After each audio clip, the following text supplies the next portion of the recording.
Randy Orton's heel turn is a massive failure, but not how you think. This is everything that happened on this week's SmackDown. Let me know what you think about the show as we go through it, and if you're a wrestling fan, you're going to love my daily videos, so go ahead and hit the follow button. Show started really hot with a bloody Jacob Fatu getting out of a car crash that Drew McIntyre caused. Drew McIntyre would run out to the ring and air his grievances that he was screwed out of the WWE Championship and should have been in the main event. This would lead to the usual Nick Aldis confrontation before Jacob Fatu would run down and destroy Drew McIntyre. We've got brand new tag team champions. R-Truth and Damian Priest successfully beat the MFTs after interference from the Wyatts. It's more drama, but we'll get to that later. Danhausen is officially a scam artist. Candice LeRae asked Danhausen for his help with Johnny Gargano. He asked for $20 and then ran off. Motor City Machine Guns picked up a win against Fraxium after Candice LeRae helped the Motor City Machine Guns win. This was super interesting. I'm excited to see where this goes. Sami Zayn is finally getting interesting. He made a hint that he's actually thinking about listening to Randy Orton's voices. So if you think we're getting a Sami Zayn heel turn, please let me know down in the comments. This would lead to a match where Trick Williams threw water on Sami Zayn, but instead of ignoring it and going back to the ring, he would attack Trick Williams, leading to the loss.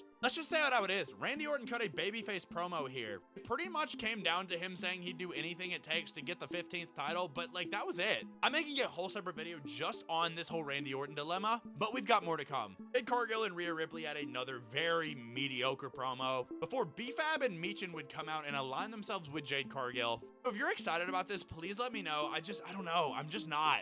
The Miz and Kit Wilson are having a really fun dynamic. The Miz talks about how he's had a really weird week before Danhausen comes up, and the Miz's week continues to get worse after ladders fall on him. This is hilarious.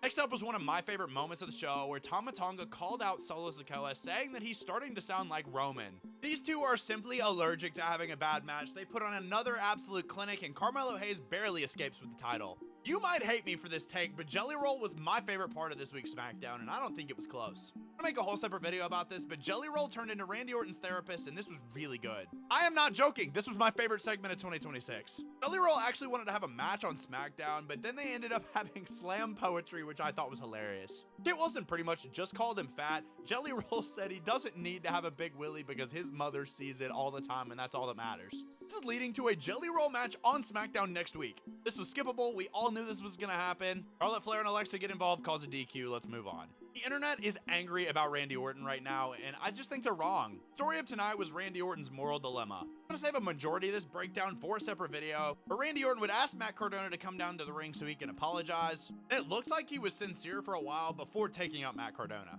They sold it like Randy Orton broke Matt Cardona's arm, so maybe that means Matt Cardona's written off TV. Show closed with Drew McIntyre and Jacob Fatu fighting. What a crazy ending to the show. I am very excited to see what happens next week.